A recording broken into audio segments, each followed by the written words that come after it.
إن الحمد لله نحمده ونستعينه ونستغفره ونعوذ بالله من شرور أنفسنا ومن سيئات أعمالنا من يهده الله فلا مضل له ومن يضلل فلا هادي له وأشهد أن لا إله إلا الله وأشهد أن محمدًا عبده ورسوله أما بعد فإن أصدق الحديث كتاب الله وخير الهدي هدي محمد صلى الله عليه وسلم وشر الأمور محدثاتها وكل محدثة بدعة وكل بدعة ضلالة وكل ضلالة في النار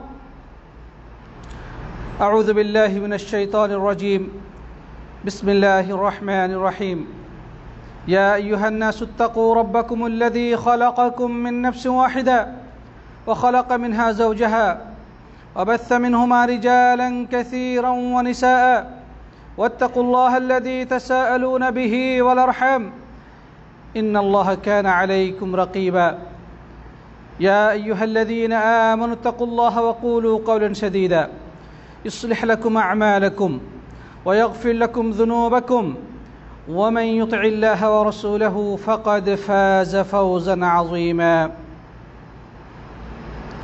قال تعالى سبحان الذي أسرى بعبده ليلا من المسجد الحرام إلى المسجد الأقصى الذي باركنا حوله الحمد لله প্রশংসা গুণগান হামদ এবং তারিফ সেই মহান রাজাধিরাজ মহাশক্তির আধার এই বিশ্ব চরাচর একচ্ছত্র খালিক মালিক নিয়ন্ত্রক পরিচালক অসীম ক্ষমতার অধিকারী আল্লাহ রাব্বুল ইজ্জাত আল জালালের শাহী দরবারে আমরা অবনত মস্তকে কালিমাতুশ শুকর তথা কৃতজ্ঞতা বাণী উচ্চারণ করি। আমরা সকলেই পড়ি আলহামদুলিল্লাহ। অতঃপর অবারিত সালাত ও সালাম ও শান্তির ধারা বর্ষিত হোক বিশ্ব মানবতার মুক্তির দিশারি সত্য এবং ন্যায়ের অগ্রপথিক আল্লাহ সুবহানাহু ওয়া তাআলা যাকে নবী এবং রাসূলদের ধারা পরম্পরায় সর্বশেষ এবং সর্বশ্রেষ্ঠ রাসূল হিসেবে প্রেরণ করেছিলেন সেই খাতামুল আম্বিয়া প্রাণপ্রিয় নবী মুহাম্মদ রাসূলুল্লাহ সাল্লাল্লাহু আলাইহি ওয়াসাল্লামের প্রতি আমরা সকলেই দুরূদ শরীফ পাঠ করি পড়ি সাল্লাল্লাহু আলাইহি ওয়াসাল্লাম। মোহতারাম ও মুআজ্জাজ প্রাণপ্রিয় মুসল্লি ভাই এবং বন্ধুগণ, আজকে আমরা অত্যন্ত গুরুত্বপূর্ণ একটি বিষয়ে এই সংক্ষিপ্ত পরিসরে আলোকপাত করার প্রয়াস পাবো ইনশাআল্লাহ। আল্লাহ সুবহানাহু ওয়া তাআলা যদি তৌফিক দান করেন। সেই বিষয়টি হলো বর্তমানের একটি অত্যন্ত গুরুত্বপূর্ণ বিষয়, একটি অগ্নিগর্ভ বিষয়। সেই বিষয়টি হচ্ছে মসজিদে আকসা বা বাইতুল মাকদিস সম্পর্কে। প্রাণপ্রিয় সাথী বন্ধুগণ, নিঃসন্দেহে মসজিদে আকসা বা বাইতুল মুকাদ্দাস হচ্ছে মুসলিমদের প্রাণের স্পন্দন, আমাদের হৃদয়ের সাথে সম্পৃক্ত অতি পবিত্র এবং মর্যাদাপূর্ণ একটি স্থানের নাম। অত্যন্ত বরকতময় স্থানে আল্লাহ রাব্বুল আলামিন এই মসজিদকে স্থাপন করেছেন, যেখানে নবী এবং রাসূলগণের আবির্ভাব ঘটেছিল। বহু নবী রাসূল সেখানে গমন করেছেন, সেখানে সালাত আদায় করেছেন। আল্লাহর নবী সাল্লাল্লাহু আলাইহি ওয়াসাল্লাম তিনি সেই মসজিদে সালাত আদায় করেছেন। মসজিদে হারাম থেকে তিনি মেরাজের সময় সেই রাত্রিকালীন ভ্রমণে বাইতুল্লাহ কাবা শরীফ থেকে বুরাকে আরোহণ করে মসজিদে আকসা পর্যন্ত গমন করেছেন। সেখান থেকে মেরাজের মাধ্যমে আল্লাহ সুবহানাহু ওয়া তাআলা তাকে সপ্ত আসমান পাড়ি দিয়ে তার সান্নিধ্যে মেহমান হিসেবে নিয়ে গিয়েছিলেন। সুতরাং আমরা বুঝতে পারছি মসজিদে আকসা মুসলিমদের কাছে কতটা গুরুত্বপূর্ণ। এই মসজিদে আকসা মুসলিমদের প্রথম কিবলা। কাবার দিকে মুখ করে নামাজ পড়ার আগে মুসলিমগণ সেদিকে মুখ করে, সেদিকে কিবলা করে সালাত আদায় করতেন। সাথী বন্ধুগণ, কোরআনে কারিমে এই মসজিদের নাম আল্লাহ সুবহানাহু ওয়া তাআলা সরাসরি উল্লেখ করেছেন। যেমনটি সূরাতুল ইসরার এই আয়াতে কারিমা যেটি আমরা তেলাওয়াত করেছি, সেখানে আল্লাহ সুবহানাহু ওয়া তাআলা এই সূরাটি এই মসজিদের নাম উল্লেখ করেছেন। আল্লাহ সুবহানাহু ওয়া তাআলা বলছেন, সুবহানাল্লাযী আসরা বিআবদিহি, আমি পবিত্রতা ঘোষণা করছি বা পুত পবিত্র সেই মহান সত্তা যিনি তার বান্দাকে রাত্রিকালীন ভ্রমণ করিয়েছিলেন। ইসরা মানে হচ্ছে রাত্রের ভ্রমণ। নৈশকালীন ভ্রমণকে আরবিতে ইসরা বলা হয়েছে, কোরআনে কারীমের ভাষায় ইসরা বলা হয়েছে। আল্লাহ সুবহানাহু ওয়া তাআলা আমাদের প্রাণপ্রিয় নবী, সর্বকালের সর্বশ্রেষ্ঠ মহামানব আদম আলাইহিস সালাম থেকে শুরু করে কিয়ামত পর্যন্ত যত মানুষের আবির্ভাব এই পৃথিবীর বুকে ঘটবে, সমস্ত নবী রাসূলদের মধ্যে যিনি সম্মান এবং মর্যাদার সর্বশ্রেষ্ঠ এবং সর্বশীর্ষে অবস্থানকারী, সেই মহান নবীকে, সেই মহামানবকে তার কাছে নিয়ে গিয়েছিলেন, যেটা অন্য নবীদের বেলায় ঘটে নাই। একমাত্র এই নবী, আখেরি নবী মুহাম্মদ রাসূলুল্লাহ সাল্লাল্লাহু আলাইহি সাল্লামের এটি একটি বৈশিষ্ট্য, যার দ্বারা তাকে তিনি সম্মানিত করেছিলেন, যে তাকে তিনি এই ভূপৃষ্ঠ থেকে নিয়ে শুধু এই পৃথিবীর গণ্ডি থেকে পার করে নয়, বরং প্রথম আসমান, দ্বিতীয় আসমান, তৃতীয় আসমান, এভাবে করে সপ্ত আসমান অতিক্রম করে যে আল্লাহ রাব্বুল ইজ্জাত আল জালাল সপ্ত আকাশের উপরে অবস্থান করেন, তিনি সৃষ্টি জগতের সর্বঊর্ধ্বে অবস্থান করেন, তার উপরে আর কোনো সৃষ্টি নেই। তিনি মর্যাদা সম্মানের দিক দিয়ে যেভাবে সর্বশীর্ষে, অবস্থানের ক্ষেত্রেও তিনি সর্বশীর্ষে, সেই সাত আসমানের উপরে আল্লাহ নবী সাল্লাল্লাহু আলাইহি ওয়াসাল্লামকে তিনি মেহমান হিসেবে, স্পেশাল গেস্ট হিসেবে অত্যন্ত সম্মানজনকভাবে সফর করিয়েছিলেন। আর সেটা মসজিদে হারাম থেকে শুরু করে আল্লাহ রাসূল সাল্লাল্লাহু আলাইহি সাল্লাম মক্কায় ছিলেন, সেখান থেকে তিনি এই মসজিদে আকসায় তাকে রাতের কিছু অংশে ভ্রমণ করিয়েছিলেন। সুবহানাল্লাহ। সেই মসজিদে হারাম থেকে তথা মক্কা মুকাররমা থেকে মসজিদে আকসা, যেটা ফিলিস্তিনে অবস্থিত, তৎকালীন সময়ে যদি উটে চড়ে যেতে হতো, তারপরেও 1 মাসের উপরে সময় লেগে যেত। সুবহানাল্লাহ। সেখানে আল্লাহ রাব্বুল ইজ্জাত আল জালাল সেই বোরাকের মাধ্যমে, বোরাক এমন একটি আল্লাহ সুবহানাহু ওয়া তাআলার বিশেষ বাহন, যেটা ঘোড়ার থেকে কিছুটা ছোট, গাধার থেকে কিছুটা বড়, এরকম একটা বিশেষ প্রাণী আল্লাহ সুবহানাহু ওয়া তাআলা সৃষ্টি করেছেন, যেটার এক পা যেখানে পড়ত দৃষ্টিসীমার উপরে তার আরেক পা পড়ত। এটাকে বুরাক বলা হয়েছে।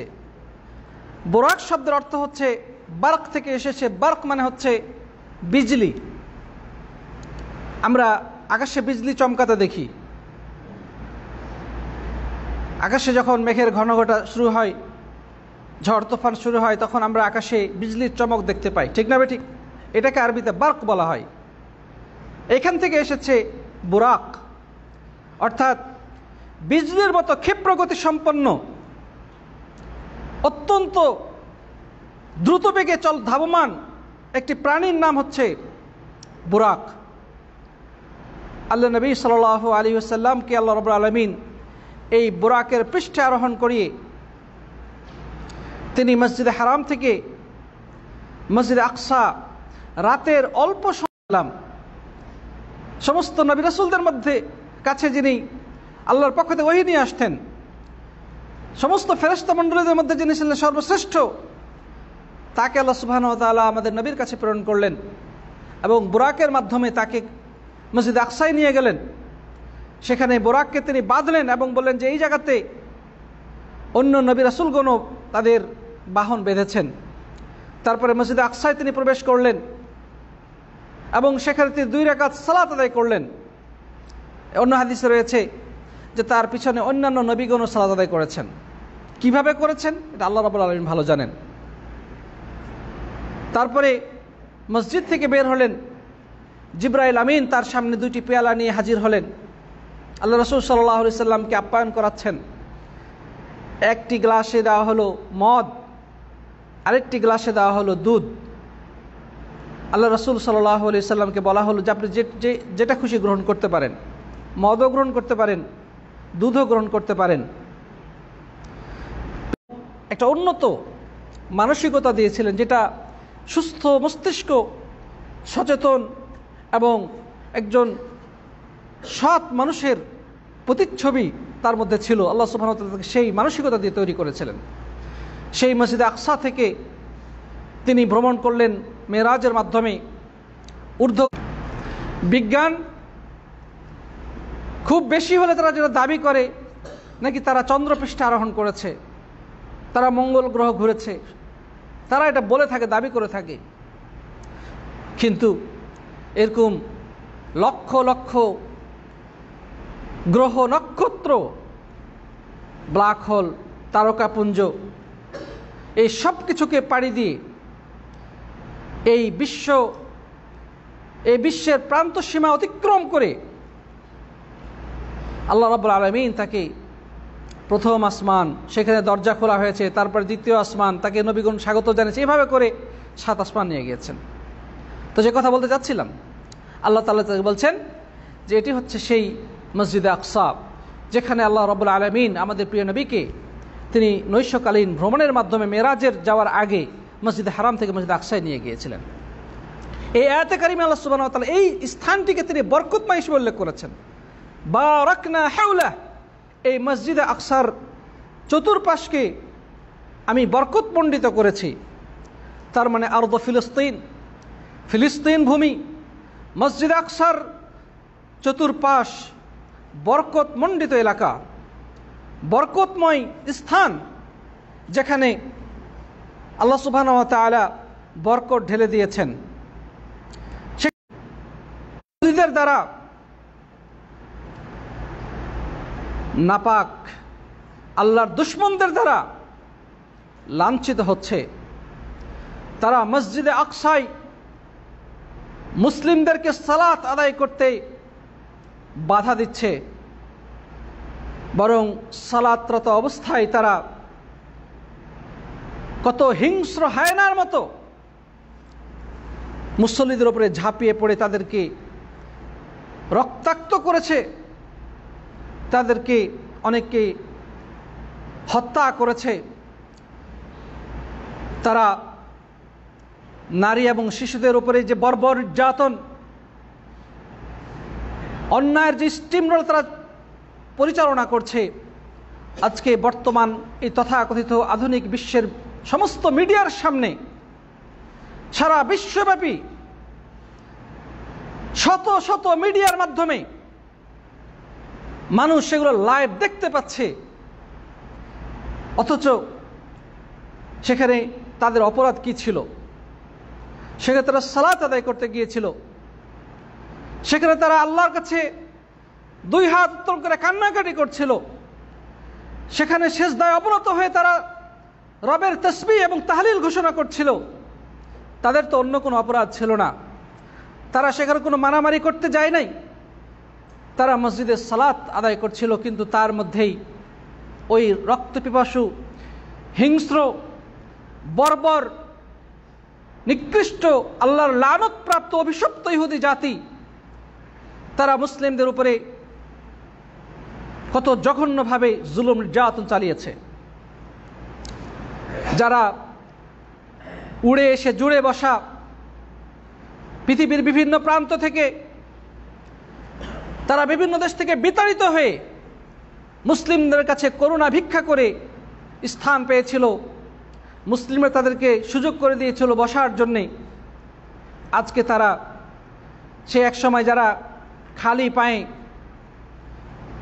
ছেঁড়া পোশাকে, ক্ষুধার্ত অবস্থায়,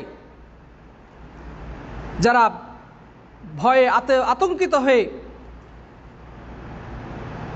পৃথিবীর বিভিন্ন জায়গা থেকে, ইউরোপের বিভিন্ন জায়গা থেকে এখানে এসে করুণা ভিক্ষা করে তারা থাকার একটু জায়গা করে নিয়েছিল।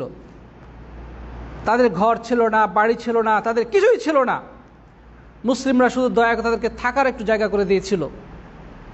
আজকে তাদের অবস্থাটা আপনারা তাকিয়ে দেখুন। আজকে তারা পৃথিবীর সুপার পাওয়ারে পরিণত হয়েছে।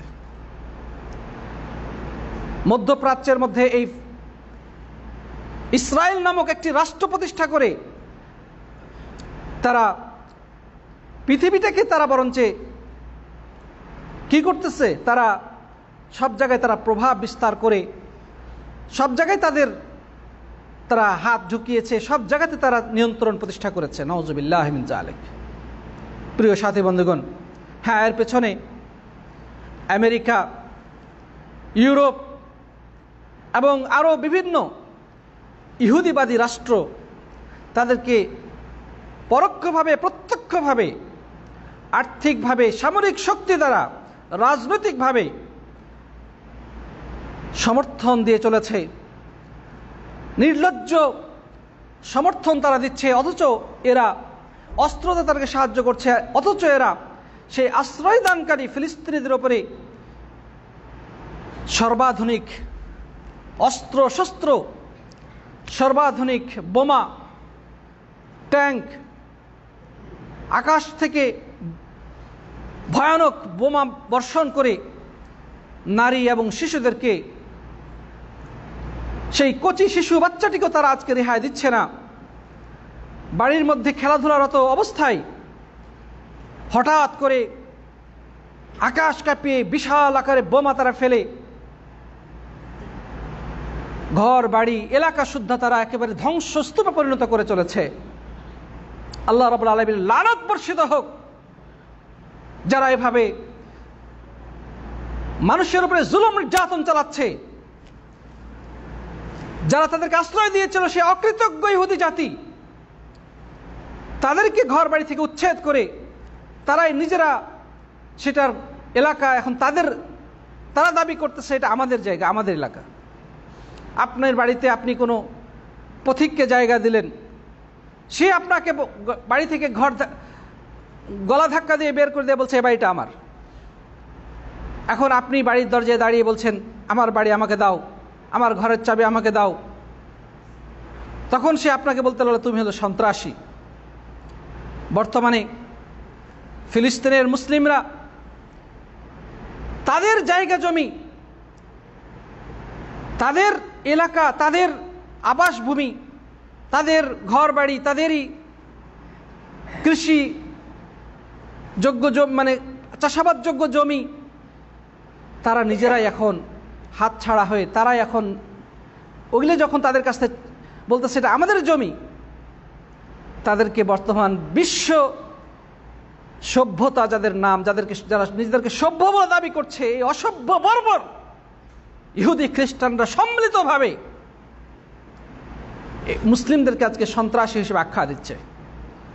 ওরা পৃথিবীর সর্বাধুনিক অস্ত্র দিয়ে যখন নারীদের উপর অত্যাচারের স্টিমরোলার চালাচ্ছে, ছোট্ট অবধ শিশুদের উপরে যারা জুলুম নির্যাতন করতে কার্পণ্য করছে না, তাদের বুক কাঁপছে না, তাদেরকেই বলা হচ্ছে এরাই নাকি সন্ত্রাসী, ওরাই নাকি সভ্য, এরা ইট পাটকেল নিয়ে এই আধুনিক অস্ত্রের মোকাবেলা করছে, আর এরাই নাকি হয়ে গেল সন্ত্রাসী। প্রিয় সাথী বন্ধুগণ, আল্লাহ সুবহানাহু ওয়া তাআলা অবশ্যই তিনি আসমান থেকে সবকিছু দেখছেন। তিনি অবশ্যই এই জুলুমের জবাব দিবেন। তবে আল্লাহ সুবহানাহু ওয়া তাআলা মাঝে মাঝে সময় দেন, জালিমদেরকে কিছুটা সময় দেন। আল্লাহ তাআলা বলেন সানাস্তাদরিজুহুম মিন হাইসু লা ইয়ালামুন, আমি ওই জালিমদেরকে কিছুটা সময় দেই, অবকাশ দেই, এরপরে আমি যখন টান দেব তখন তারা বুঝতেও পারবে না, টের পাবে না। অতীতের বহু জাতি ধ্বংস হয়েছে, অনেক শক্তিশালী, অনেক পাওয়ারফুল বড় বড় রাজা বাদশাহ, শক্তিধর পরাশক্তি, তারা আজকে কোথায়? তারা ধ্বংস হয়ে তাদের ইতিহাস হয়তোবা মুছে গেছে, তার ইতিহাসের নোংরা ডাস্টবিনে নিক্ষিপ্ত হয়েছে। আল্লাহ সুবহানাহু ওয়া তাআলা যখন চাইবেন এই অদ্ভুত অহংকারী অভিশপ্ত ইহুদিদেরকেও ইনশাআল্লাহ তিনি ধ্বংস করবেন এবং আবার মসজিদুল আকসা মুসলিমদের কাছে ফিরে আসবে। সেখানে আবার ইসলামের বিজয় পতাকা উড্ডীন হবে। আল্লাহর ঘর মসজিদে 5 ওয়াক্ত সালাতের আযান প্রতিধ্বনিত হবে। মুসলিমগণ অন্তর উজাড় করে, প্রাণ উজাড় করে সেখানে আল্লাহ রাব্বুল আলামিনের ইবাদত বন্দেগী করার আবার সুযোগ পাবে। সেখানকার মুক্ত আকাশে, মুক্ত বাতাসে মানুষ আবার স্বাধীনভাবে আল্লাহ রাব্বুল আলামিনের বড়ত্ব এবং শ্রেষ্ঠত্বের ধ্বনি ঘোষণা দিতে পারবে, আল্লাহর ইবাদত বন্দেগী করতে পারবে। এই বিশ্বাস আমরা অন্তরে পোষণ করি। সাহায্য পাওয়ার আসলে কতটুকু হকদার আল্লাহ সুবহানাহু ওয়া তাআলা যাচাই করে নিতে চান। আজকে আমাদের ভুলের কারণে, আমাদের অন্যায় আচরণের কারণে, আমাদের সীমা লঙ্ঘনের কারণে হয়তোবা আল্লাহর আযাব নেমে এসেছে। আমরা আল্লাহর বিজয় যদি অর্জন করতে চাই, আমরা যদি আল্লাহর পক্ষ থেকে সাহায্য পেতে চাই, আমরা যদি চাই মসজিদ আকসা আবার মুসলিমদের হাতে ফিরে আসুক, তাহলে সবার আগে আমাদের কাছে আল্লাহর কাছেই ধর্ণা দিতে হবে, আল্লাহর কাছেই ফিরে যেতে হবে, আল্লাহ রাব্বুল আলামিনের দ্বীনকে সাহায্য করতে হবে। তবে আল্লাহ তাআলা আমাদেরকে সাহায্য করবেন। আল্লাহ তাআলা বলছে ইন তানসুরুল্লাহ ইয়ানসুরকুম ওয়া ইউসাব্বিত আকদামাকুম, তোমরা যদি আল্লাহকে সাহায্য করো তবে আল্লাহ তোমাদেরকে সাহায্য করবেন এবং তোমাদের পদযুগল, তোমাদের পাগুলোকে তিনি সুদৃঢ় করে দেবেন, তোমাদের মধ্যে শক্তি সঞ্চার ঘটাবেন, তোমাদেরকে তিনি পাওয়ারফুল করে ফেলবেন যদি তোমরা আল্লাহর দ্বীনকে সাহায্য করো। দুর্ভাগ্য হলো সত্য, আজকে মসজিদে আকসার পুনরুদ্ধারের জন্যে, ফিলিস্তিন ভূমিকে পুনরুদ্ধার করার জন্যে যেই সমস্ত ভাইয়েরা বিভিন্নভাবে চেষ্টা করতেছে, তাদের একটু দিকে তাকিয়ে দেখবেন, তাদের অবস্থার দিকে তাকিয়ে দেখবেন কতটুকু দিনের পথে তারা রয়েছে। নারী পুরুষ একাকার হয়ে বেপর্দা শার্ট প্যান্ট পরা নারী নিয়ে তারা মসজিদে আকসা পুনরুদ্ধারের আন্দোলন করে। আপনারা দেখেছেন, ভিডিওতে দেখা যায়। প্রিয় সাথী বন্ধুগণ, এভাবে বুঝি আল্লাহর দ্বীন বিজয় হবে, এভাবে বুঝি মসজিদ আকসা আমাদের হাতে আসবে। দাড়ি নাই, ইসলামের যে সমস্ত নিদর্শন থাকা দরকার সেগুলোর মধ্যে নাই। আর আমরা এভাবে সবাই এই আল্লাহর দিনকে অবজ্ঞা করে আবার আল্লাহর দিনের বিজয় চায়। আল্লাহ তাআলা বলছেন, যাহারাল ফাসাদু ফিল বাররি ওয়াল বাহরি বিমা কাসাবাত আইদিন নাস। এই পৃথিবীতে জলস্থলে বিপর্যয় এবং বিশৃঙ্খলা ছড়িয়ে পড়েছে মানুষের কৃতকর্মের কারণে, মানুষের পাপাচারের কারণে, অন্যায়ের কারণে। আজকে মসজিদে আকসা উদ্ধার করার জন্যে আমরা ফেসবুকে খুব সোচ্চার, হ্যাশট্যাগ দিচ্ছি, সেভ প্যালেস্টাইন, সেভ মসজিদে আকসা ইত্যাদি বলে আমরা ফেসবুকে খুব গরম করতেছি। মসজিদ পুনরুদ্ধার করার জন্য আমরা খুব আন্দোলন করতেছি ফেসবুকে বসে বসে। অথচ আপনার বাড়ির পাশে যে মসজিদ, সেই মসজিদে যে আপনি ফজর সালাত আদায় করেন না, সেই মসজিদে আপনার উপস্থিতি আমরা দেখতে পাই না। আর আপনি অনলাইনে হ্যাশট্যাগ দিয়ে আপনি জান্নাত চলে যেতে চাচ্ছেন, আপনি ফিলিস্তিনকে উদ্ধার করে ফেলতে চাচ্ছেন। এত সোজা না। আল্লাহ তাআলা বলেছেন যে ইন্নাল্লাহা লা ইউগাইয়িরু মা বিকওমিন হাত্তা ইউগাইয়িরু মা বিআনফুসিহিম। আল্লাহ রাব্বুল আলামিন কোন কওমের, কোন জাতির অবস্থার, ভাগ্যের পরিবর্তন ঘটাবেন না যতক্ষণ পর্যন্ত তারা নিজেদের অবস্থা পরিবর্তন যতক্ষণ না করবে। আমরা পাপাচার যতক্ষণ না ছাড়তে পারবো, আল্লাহ রাব্বুল আলামিনের বিজয় আশা করা সম্ভব নয়। আমরা আমাদের স্থানীয় মসজিদকে আল্লাহর ইবাদত দ্বারা যদি পূর্ণ করতে না পারি, আল্লাহর ঘরকে যদি আমরা আবাদ না করি, মসজিদে আকসা আবাদ হবে না। মসজিদে আকসা মুসলিমদের হাতে আল্লাহ তাআলা দিবেন না। আমরা যদি আল্লাহর নাফরমানি পরিত্যাগ না করি, আল্লাহর ইবাদতে নিজের জীবনকে সঁপে দিতে না পারি, তাহলে আল্লাহ রাব্বুল আলামিন কখনোই মুসলিমদেরকে সাহায্য বা বিজয় দিবেন না, এটা নিশ্চিত। আল্লাহ রাব্বুল আলামিন কোরআনে বিভিন্ন আয়াতে কথা বলেছেন। তাই আসুন প্রিয় সাথী বন্ধুগণ, আমরা মুসলিম জাতি মুসলমান জাতি আরেকটি সমস্যা হচ্ছে তাদের মাঝে ইউনিটি নাই, একতাবদ্ধতা নাই। প্রত্যেকেই নিজেকে নিয়ে ব্যস্ত, নিজের স্বার্থটাই সবচেয়ে বড়। মুসলিম জাতির বৃহত্তর স্বার্থকে আজকে মুসলিমরা গুরুত্ব দেয় না। প্রত্যেকেই অর্থ, সম্পদ, টাকা পয়সা এগুলো নিয়ে অধিক ব্যস্ত। প্রিয় বন্ধুগণ, আসুন আমরা আল্লাহর কাছে দোয়া করে আল্লাহ যেন আমাদের অবস্থা পরিবর্তন ঘটিয়ে দেন। আল্লাহর পক্ষ থেকে বিজয় এবং সাহায্য পাওয়ার যে পূর্ব শর্তগুলো রয়েছে সেগুলোকে আমরা বাস্তবায়ন করি, তাহলে অবশ্যই তিনি আমাদেরকে সাহায্য করবেন। সেই নাপাক ইহুদিদের থেকে মসজিদুল আকসাকে তিনি অবশ্যই উদ্ধার করে মুসলিমদের হাতে তুলে দেবেন। কিন্তু সেই মসজিদ আকসাকে নিয়ন্ত্রণ করার, সেই মসজিদ আকসাকে হেফাজত করার সেই শক্তি, সেই যোগ্যতা, সে ধরনের ক্যাপাবিলিটি, সে ধরনের প্রস্তুতি আমাদের থাকতে হবে। সেটা মূলত আজকে আমরা না করার কারণে হয়তোবা আল্লাহর আযাব হিসেবে ইহুদিদেরকে আমাদের পেছনে লাগিয়ে দিয়েছেন। আজকে প্রতিনিয়ত আমরা তাদের হাতে মার খাচ্ছি। মুসলিম ভাই এবং বোনেরা রক্তে রঞ্জিত হচ্ছে। ছোট ছোট শিশুরা, বৃদ্ধ, অসুস্থ মানুষ, তারা আজকে নির্যাতিত, নিপীড়িত হচ্ছে তাদের মাধ্যমে। আসুন আল্লাহর কাছে আমরা সেজদায় গিয়ে হলে একটিবারের জন্য হলো মসজিদ আকসার জন্য দোয়া করি এবং নিজের জীবনের দিকে তাকিয়ে আমরা নিজেরা পরিবর্তন করি। হয়তোবা আমার পাপের কারণে আজকে আল্লাহর পক্ষ থেকে আযাব এসেছে। আল্লাহ যেন আমাদেরকে ক্ষমা করে দেন। আল্লাহুম্মা আমিন। বারাকাল্লাহু লানা ওয়া লাকুম ফিল কুরআনিল আযীম ওয়া নাফা'না ওয়া ইয়্যাকুম বিল আয়াতি ওয়া যিকরিল হাকীম ফাস্তাগফিরুহু।